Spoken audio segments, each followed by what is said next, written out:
El Departamento de Estado de Estados Unidos renovó su alerta de nivel 4 para Venezuela, instando a los estadounidenses a evitar cualquier viaje o abandonar el país de inmediato.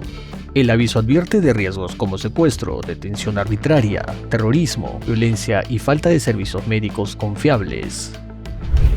El expresidente de inteligencia militar de Venezuela y figura clave en los gobiernos de Hugo Chávez y Nicolás Maduro, Hugo Carvajal Barrios, dirigió una carta al presidente Donald Trump en la que denuncia la existencia de una guerra narcoterrorista orquestada desde Caracas contra Estados Unidos. El presidente de Rusia, Vladimir Putin, calificó algunas propuestas del plan estadounidense para poner fin a la guerra de Ucrania como inaceptables para el Kremlin. Putin aseguró que Rusia tomará la región de Donbass por medios militares u otros medios. Ante la presencia de Donald Trump en Washington, los líderes de la República Democrática del Congo y Ruanda firmaron un acuerdo de paz destinado a poner fin al largo conflicto en la región.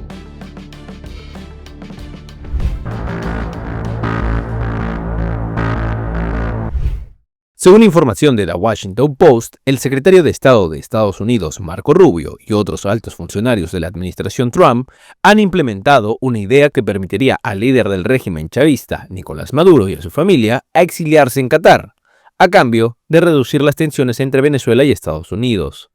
El secretario de Estado, Marco Rubio, ha estado considerando la opción de otorgarle a Maduro la opción de partir hacia Qatar, país que actualmente media en el diálogo entre Washington y Caracas, según el reporte que cita un alto funcionario del gobierno de Trump. Según el medio neoyorquino, Maduro se encuentra en un momento tenso. A pesar de sus recientes apariciones públicas aparentemente despreocupadas, el líder chavista se ha vuelto cada vez más paranoico ante ataques aéreos. Cambia regularmente de teléfono celular para evitar que rastreen su ubicación y habría recurrido a sus aliados en La Habana en búsqueda de ayuda ante una eventual invasión terrestre de Estados Unidos. Como se sabe, en una comunicación confirmada tanto por la Casa Blanca como por Caracas, el presidente Trump le habría exigido a Maduro su renuncia inmediata.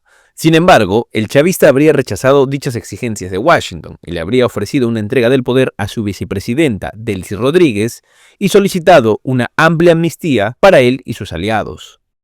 En tanto, el presidente de Estados Unidos, Donald Trump, ha dicho que una demostración masiva de fuerza de Estados Unidos alrededor de Venezuela es mucho más que solo una campaña de presión sobre Nicolás Maduro, mientras considera los próximos pasos a seguir. En la espera de una audiencia para conocer su condena, el ex jefe militar de la inteligencia de Venezuela y figura clave de los gobiernos de Hugo Chávez y Nicolás Maduro, Hugo Carvajal Barrios, dirigió una carta al presidente Donald Trump en la que denuncia la existencia de una guerra narcoterrorista orquestada desde Caracas contra Estados Unidos.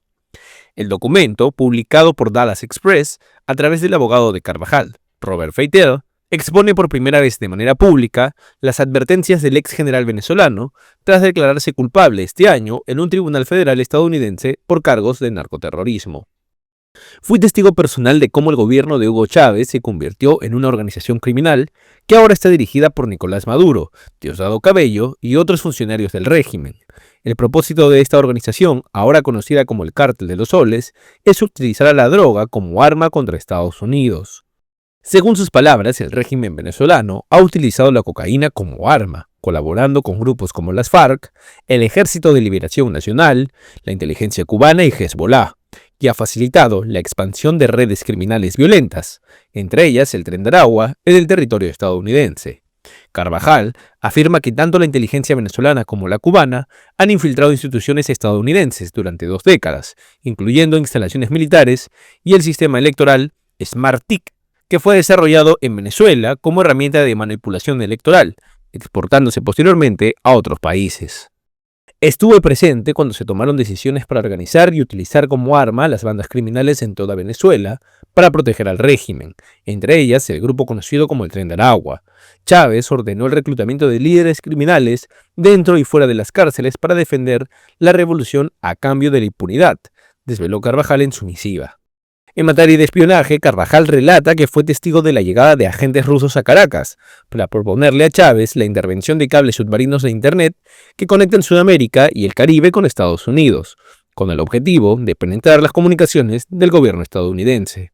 El ex jefe de inteligencia, extraditado desde España tras una prolongada persecución internacional, explica que su objetivo al escribir la carta es redimirse y alertar a la sociedad estadounidense sobre lo que describe como una campaña coordinada y dirigida por el Estado venezolano.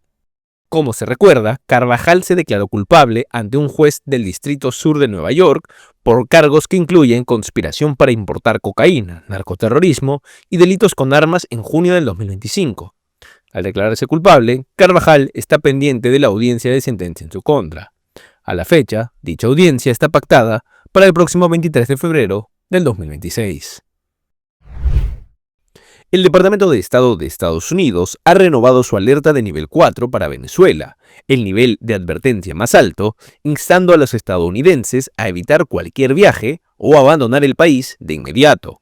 El aviso oficial prioriza la protección de estadounidenses ante riesgos como secuestro, detención arbitraria, terrorismo, violencia y falta de servicios médicos confiables, todos los factores confirmados en la nueva guía pública del gobierno.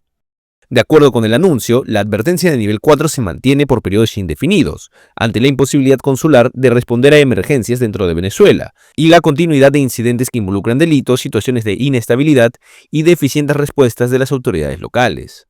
La clasificación de nivel 4, no viajar, publicada por el Departamento de Estado, prohíbe cualquier traslado a Venezuela a ciudadanos y residentes legales estadounidenses. Esta es la máxima advertencia posible en el sistema norteamericano e incluye detalles específicos acerca de los riesgos. Los ciudadanos estadounidenses están expuestos a la posibilidad de detenciones arbitrarias, torturas, aplicación irregular de las leyes venezolanas, criminalidad común y organizada, falta de acceso a servicios médicos y situaciones de violencia continua. Según se lee en la pauta oficial del organismo, los estadounidenses que ya se encuentran en el país deben organizar su salida a la mayor brevedad posible por cualquier vía disponible. La proyección de organismos internacionales y reguladores aéreos estadounidenses ubica a Venezuela como una de las jurisdicciones más complejas para el turismo y los vuelos comerciales, junto a un reducido grupo de naciones sujetas a igual de restricciones. La limitación de los vuelos civiles y la recomendación de la notificación previa de operación en el espacio aéreo venezolano forman parte de las nuevas directrices emitidas en coordinación con socios internacionales y europeos, así como Canadá, Australia, Italia y Alemania. El gobierno recomienda a quienes deban permanecer en Venezuela por motivos inaplazables establecer protocolos de seguridad y comunicación, designar beneficiarios para seguros y formalizar documentación personal. Además, sugiere contratar organizaciones privadas de seguridad y disponer de pólizas que cubren evacuaciones médicas, dado que la embajada en Caracas mantiene suspendidas sus operaciones y no brinda auxilio consular en ninguna emergencia. La advertencia de la administración Trump se da poco después de que el mismo presidente anunciara que un operativo terrestre contra narcotraficantes venezolanos se ejecutará muy pronto. Además, se da en medio del aumento de tensiones entre Washington y Caracas, con Estados Unidos desplegando gran parte de su flota naval en el Caribe y realizando vuelos militares muy cerca de la costa de Venezuela. El presidente de Venezuela, Nicolás Maduro, confirmó que sostuvo una conversación telefónica con su homólogo estadounidense Donald Trump hace 10 días. La comunicación se dio en medio del despliegue de una flotilla de buques de guerra de Estados Unidos en el Caribe, a la que en noviembre se sumó el portaaviones más grande del mundo. Washington sostiene que la operación busca combatir el narcotráfico, mientras que Caracas afirma que su verdadero objetivo es derrocar al mandatario venezolano. Tuve una llamada y conversé con el presidente de Estados Unidos, Donald Trump. Puedo decir que la conversación fue en un tono de respeto. Inclusive, puedo decir que fue cordial entre el presidente de los Estados Unidos y el presidente de Venezuela. Días antes, Trump ya había reconocido el contacto, aunque sin ofrecer detalles. El miércoles aseguró que la llamada fue breve y reiteró que su estrategia hacia Venezuela va más allá de una campaña de presión, adelantando que apuntará muy pronto contra lo que calificó como narcotraficantes venezolanos en operaciones en tierra. El incremento de actividad militar llevó a autoridades aeronáuticas estadounidenses a emitir una alerta que provocó la suspensión de vuelos de 8 aerolíneas internacionales hacia Venezuela. Washington incluso detuvo temporalmente los vuelos con deportados, aunque el miércoles los retomó con la llegada de 266 repatriados. Si esa llamada significa que se están dando pasos hacia un diálogo respetuoso, de estado a estado, de país a país, bienvenido. El diálogo, bienvenido. La diplomacia. En los últimos meses, fuerzas estadounidenses han bombardeado 20 embarcaciones en el Caribe y el Pacífico, dejando 83 muertos. Washington sostiene que Maduro encabeza el supuesto cártel de los soles, declarado organización terrorista el 24 de noviembre, y elevó a $50 millones la recompensa por su captura. El gobierno venezolano asegura que estas maniobras buscan apropiarse de las reservas petroleras del país.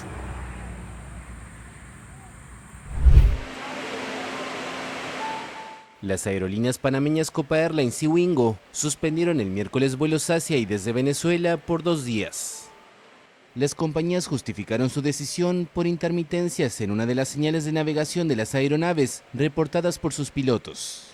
El 21 de noviembre, la Administración Federal de Aviación estadounidense había instado a las aeronaves que circulan por el espacio aéreo venezolano a extremar la precaución, debido al empeoramiento de la situación de seguridad y el aumento de la actividad militar en Venezuela y sus alrededores. Esto provocó que aerolíneas internacionales como la española Iberia, Air Europa, la portuguesa TAP, la colombiana Avianca, la brasileña GOL, la chilena LATAM y la turca Turkish Airlines suspendieran operaciones temporalmente. El gobierno venezolano les revocó luego las concesiones al acusarlas de terrorismo. Estados Unidos desplegó desde agosto una flotilla de buques y aviones de combate en el Caribe que justifica en la lucha antinarcóticos. Caracas sostiene que las maniobras militares buscan el derrocamiento del presidente Nicolás Maduro.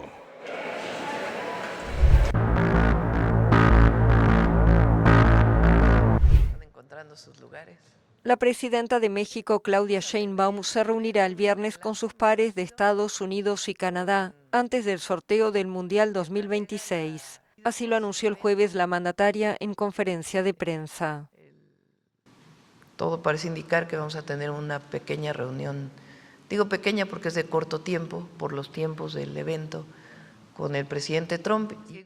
El sorteo para el Mundial ocurre en momentos de tensión entre los 3 países socios en el TEMEC, debido a las amenazas arancelarias del estadounidense Donald Trump.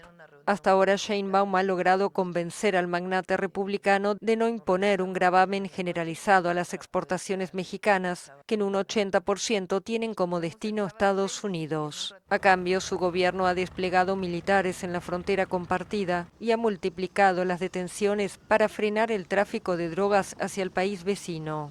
Sin embargo, exportaciones clave para la economía mexicana, como las de la industria automotriz y la siderúrgica, sufren los efectos de los gravámenes fijados por el republicano. El miércoles Sheinbaum se refirió al sorteo como una oportunidad para mostrar que el pacto comercial entre los anfitriones de la Copa del Mundo 2026 sigue adelante.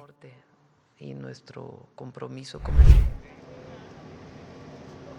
Un avión con 266 venezolanos deportados desde Estados Unidos arribó el miércoles al Aeropuerto Internacional de Maiquetía, en Caracas, en medio de una alerta de seguridad emitida por la Autoridad Aeronáutica estadounidense, debido al incremento de la actividad militar en el Caribe. Venezuela reautorizó los vuelos provenientes de Estados Unidos que habían sido suspendidos tras la advertencia del presidente Donald Trump sobre un posible cierre total del espacio aéreo venezolano. Desde febrero, los vuelos con migrantes venezolanos se han mantenido de manera regular, a pesar de la tensión entre ambos países. Ellos habían suspendido de manera verbal la ejecución de estos vuelos, pero hace un par de días lo solicitaron nuevamente y el presidente, sin dilaciones, aprobó para que retornaran felices a la patria. Este es el vuelo número 76 procedente de Estados Unidos y el 95 en total si se incluyen las repatriaciones desde México. En lo que va de 2025, más de 18.000 venezolanos han sido repatriados, de los cuales 14.407 llegaron desde Estados Unidos. Antes de la breve suspensión, la aerolínea Eastern Airlines mantenía 2 vuelos semanales los miércoles y viernes. El canciller afirmó que el aeropuerto opera con normalidad, pese a la alerta emitida por la Autoridad Aeronáutica estadounidense.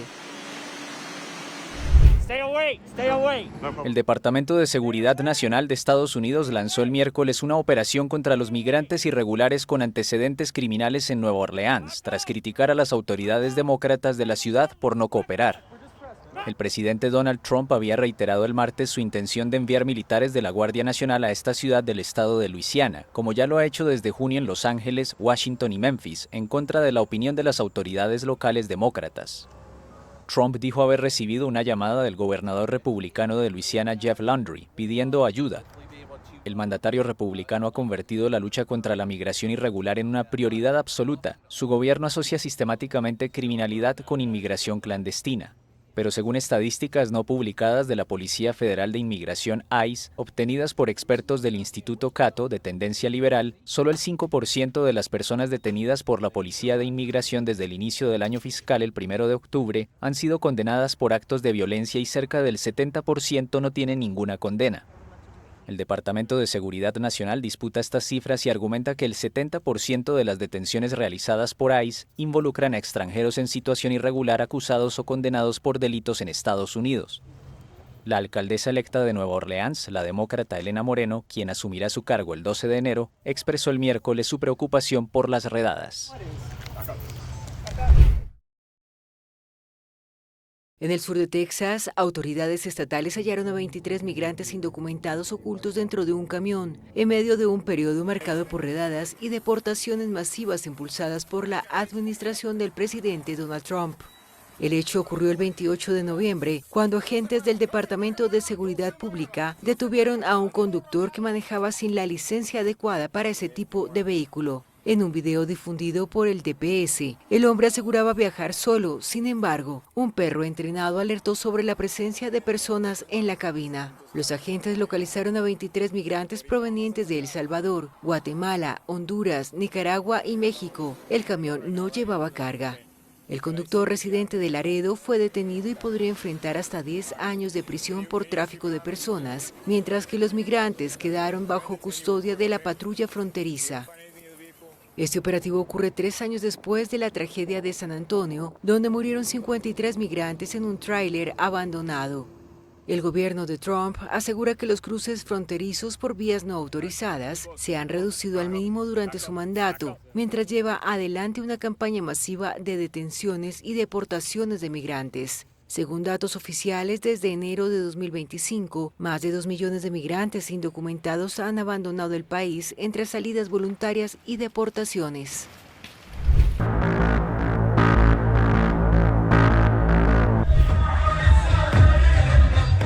En medio de las ruinas en el sur de la Franja de Gaza, estas jóvenes parejas reconstruyen su vida. Un total de 54 parejas dieron el sí esta semana en una ceremonia de bodas colectiva en Han Yunis, un inusual momento de felicidad en esta ciudad devastada por 2 años de guerra entre Israel y el movimiento islamista palestino Hamas.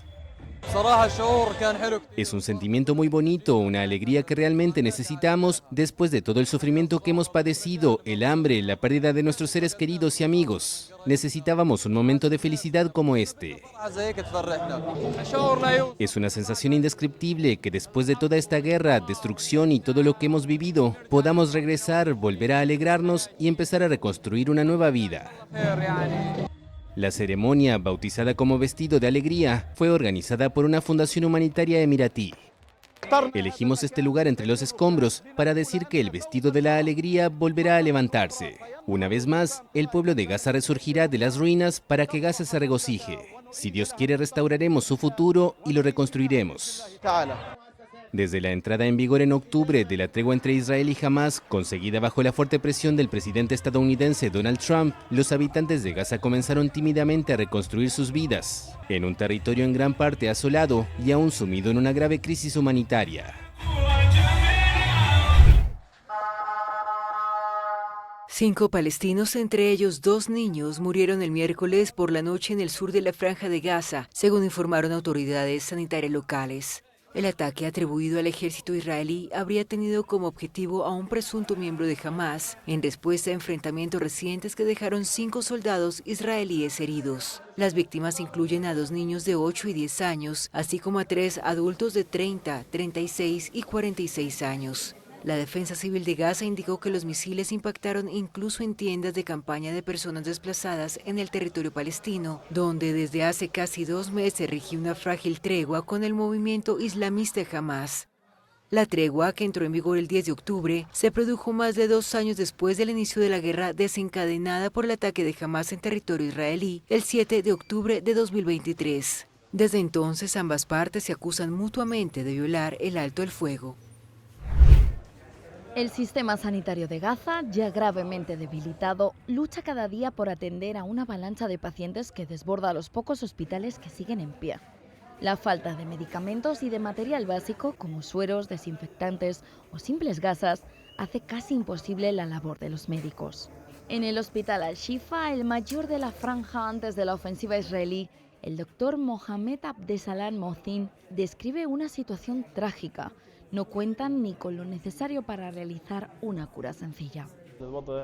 Es cierto que estamos aquí desde el inicio de la guerra, pero sufrimos una grave escasez de todos los suministros médicos, desde los necesarios para emergencias hasta los de enfermedades crónicas. En la sala de emergencias, cuando nos llega un paciente que necesita una simple cura que haríamos con yodo y gasas, no tenemos. El centro apenas ha podido reabrir uno de sus edificios entre los escombros, mientras las ambulancias se alinean fuera del recinto devastado.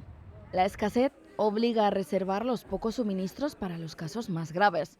Los enfermos crónicos, como los diabéticos, sufren especialmente. La insulina es ya un artículo de lujo y, según los médicos, muchas muertes podrían evitarse. Lo mismo ocurre en las farmacias, reducidas a puestos improvisados como este, en el que los medicamentos apenas durarán una semana, advierte el farmacéutico Youssef Ismael Abu Abeid. Con menos del 40% de los fármacos que había hace 2 años y nuevos virus propagándose entre los escombros, el farmacéutico asegura que Gaza vive como en una era primitiva, sin remedio a la vista si no cambia la situación.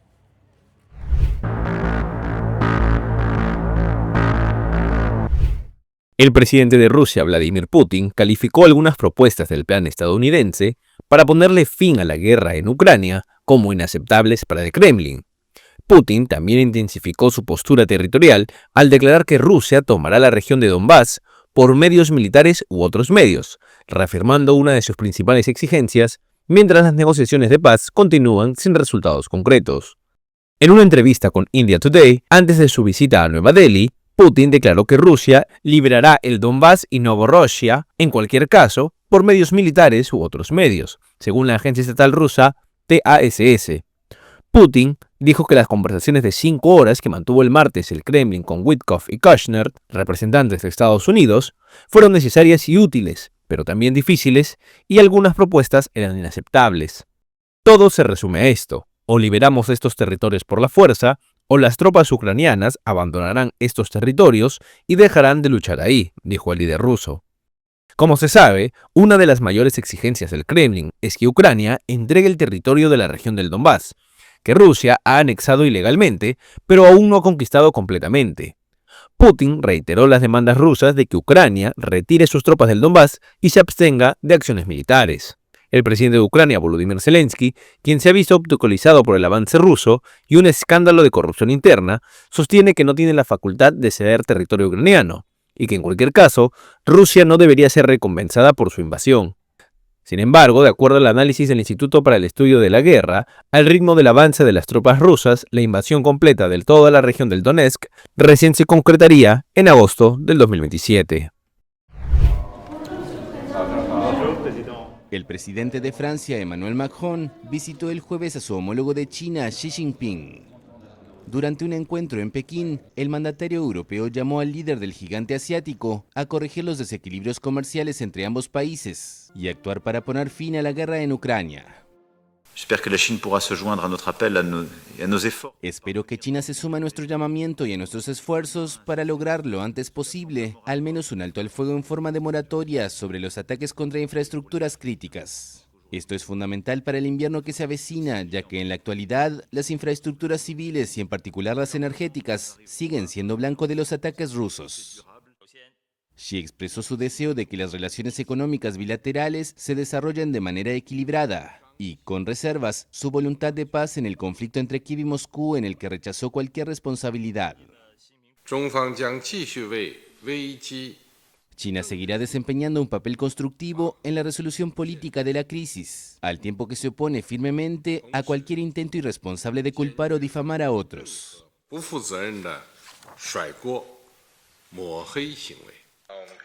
Como socio económico y político fundamental de Moscú, China es el primer comprador mundial de hidrocarburos rusos, incluidos los productos petrolíferos, lo que alimenta la maquinaria bélica.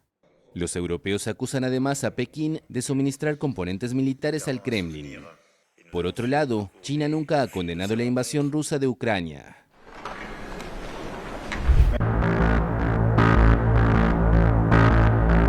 Con la presencia de Donald Trump, la República Democrática del Congo y Ruanda firmaron en Washington un acuerdo histórico de paz, en medio de tensiones crecientes por los constantes ataques y enfrentamientos entre ambas naciones africanas. La ceremonia tuvo lugar en el recientemente rebautizado Instituto de la Paz Donald J. Trump, donde el mandatario estadounidense calificó la jornada como un gran día para África y para el mundo. Este acuerdo busca poner fin al prolongado conflicto en el este del Congo, una región rica en recursos estratégicos que ha sido escenario de combates intensos entre el ejército congoleño y el grupo rebelde M23, al que Kinshasa acusa de recibir apoyo directo de Ruanda. En los últimos meses, el M23 tomó control de amplias zonas, dejando miles de muertos y desplazados, mientras las fuerzas congoleñas denuncian intentos de sabotaje al proceso de paz. Los rebeldes, por su parte, aseguran que el ejército violó previamente un alto el fuego. Durante la ceremonia, el presidente ruandés, Paul Kagame, elogió la mediación de Trump, describiéndolo como un líder imparcial con un enfoque pragmático. Mientras tanto, el presidente congolés Félix Tshisekedi expresó profunda gratitud y señaló que espera que Ruanda respete la letra y el espíritu del acuerdo. El pacto también recibió el respaldo de líderes de Kenia, Angola, Burundi, Togo y el vicepresidente de Uganda, así como de los cancilleres de Qatar y Emiratos Árabes Unidos. Sin embargo, el grupo M23 no estuvo presente, pues mantiene un proceso de diálogo paralelo coordinado por Qatar. La administración Trump espera que este avance permita reactivar inversiones estadounidenses en el corazón minero de África. Según estimaciones del Departamento de Estado, el Congo posee reservas por más de 25 billones de dólares en minerales esenciales para la tecnología moderna, como cobalto, litio, cobre y tantalio. Trump aseguró que Estados Unidos enviará algunas de sus mayores empresas para desarrollar proyectos en ambos países. Pese al impacto político del acuerdo, varios analistas mantienen dudas. Expertos del Instituto de Estudios de Seguridad advierten que no hay un alto el fuego vigente y que el M23 continúa expandiendo posiciones, consolidando su control territorial. Por ello, la firma podría no modificar de inmediato la situación en el terreno. El Senado de México nombró el miércoles a una nueva fiscal general. La designación se produce tras la inesperada salida del extitular del cargo, Alejandro Gertz, en medio de diferencias con la presidenta Claudia Sheinbaum por la coordinación en la estrategia anticrimen. La Cámara de Senadores y Senadoras designa a la ciudadana Ernestina Godoy Ramos como fiscal general de la República. La nueva fiscal se desempeñaba como consejera jurídica de la presidencia y fue fiscal de Ciudad de México cuando Sheinbaum gobernaba la capital. Al referirse a la cercanía con Sheinbaum, Ernestina Godoy dijo que el cargo no es premio, es mandato. Bajo las leyes mexicanas, el nuevo fiscal es elegido a partir de una terna que la presidencia envía al Senado. Previo a la votación de los senadores, Godoy prometió coordinación con autoridades en materia de seguridad pública, además de fiscalías locales, organismos protectores de derechos humanos, entre otras instituciones. El nombramiento se produce luego de semanas difíciles para el gobierno de Sheinbaum en materia de seguridad, en particular después del asesinato del alcalde de Uruapan, Carlos Manso, a principios de noviembre, en el convulso estado de Michoacán. México, asolado por la violencia ligada al crimen organizado, enfrenta altos niveles de impunidad. En el país no se denuncia el 94% de los delitos que se cometen y menos del 1% es resuelto, según la ONG Impunidad Cero.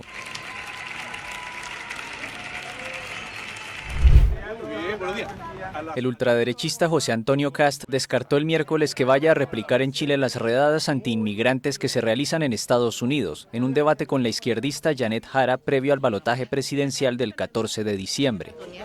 En el penúltimo cara a cara antes de la segunda vuelta, los candidatos se enfrentaron en un foro radial por el trato que le darán a la migración irregular, uno de los asuntos dominantes de la campaña junto a la inseguridad. Kast indicó que apelará a todos los recursos disponibles, físicos, tecnológicos, humanos y económicos para expulsar a los migrantes en situación irregular. Y lo que nosotros le hemos señalado a los inmigrantes es que les quedan 98 días para abandonar el país libremente, y si no lo hacen, una vez que sean identificados, una vez que sean controlados en alguna situación, van a ser expulsados. En Chile viven hoy cerca de 337.000 inmigrantes indocumentados, en su mayoría venezolanos, según datos oficiales. Una mayoría de electores asocia el incremento de la delincuencia a los migrantes sin papeles. Si bien Kast propone controles estrictos, el miércoles descartó hacer redadas al estilo de las que realiza el gobierno de Donald Trump en Estados Unidos. Jara, sin embargo, cuestiona a su rival por emplear la migración con fines electorales y generar con ello tensiones con otros países. Proyectos Cifrón, ¿cierto? Y distintos proyectos de seguimiento biométrico, de seguimiento a través de drones, de reconocimiento facial deben implementarse como una muralla digital que detenga la migración irregular. Creo que es importante hacerlo como lo han hecho los demás países y no con propuestas fantasiosas o populistas como levantar un muro, hacer una zanja. Kast lidera los sondeos con una intención de voto de 55% a 60%, tras perder la elección del 16 de noviembre frente a Jara, la militante comunista que representa la coalición de centroizquierda que apoya al gobierno de Gabriel Boric. El líder del Partido Republicano marcó todavía más distancia con su rechazo a una ley de eutanasia en trámite y la reducción de la semana laboral que fue aprobada cuando Jara era ministra de Trabajo de Boric. Los dos candidatos se verán nuevamente las caras en el último debate televisado el próximo martes, previo al cierre de campaña. Meta comenzó a remover de Instagram y Facebook a los menores de 16 años en Australia. El país ha exigido a las principales plataformas en línea, entre ellas también TikTok y YouTube, que bloqueen a estos internautas antes del miércoles, cuando comenzará a regir la prohibición de redes sociales a los niños. Las empresas tecnológicas se exponen a multas equivalentes a $32 millones si no adoptan medidas razonables para cumplir la normativa. Un portavoz de Meta reconoció que pese a los esfuerzos de la compañía, el cumplimiento de la ley será un proceso continuo con múltiples facetas. Y aseguró que los usuarios más jóvenes pueden descargar sus historiales en Internet o guardarlos para restaurar todo el contenido una vez que hayan cumplido 16. Meta afirmó que acatará la ley, pero pidió que las tiendas de aplicaciones se responsabilicen de verificar la edad de los usuarios, en lugar de las plataformas de redes sociales. YouTube también ha criticado el veto, asegurando que los menores podrían seguir visitando la página web sin necesidad de tener una cuenta y así evitar los filtros de contenido de la plataforma. La ministra de Comunicaciones de Australia dijo que algunos adolescentes se habían suicidado porque los algoritmos se aferraban a ellos, dirigiéndolos a contenido que minaba su autoestima. Las autoridades esperan que los adolescentes rebeldes hagan todo lo posible por eludir las leyes y asumen que probablemente ninguna solución sea 100% eficaz para evitar que esto suceda.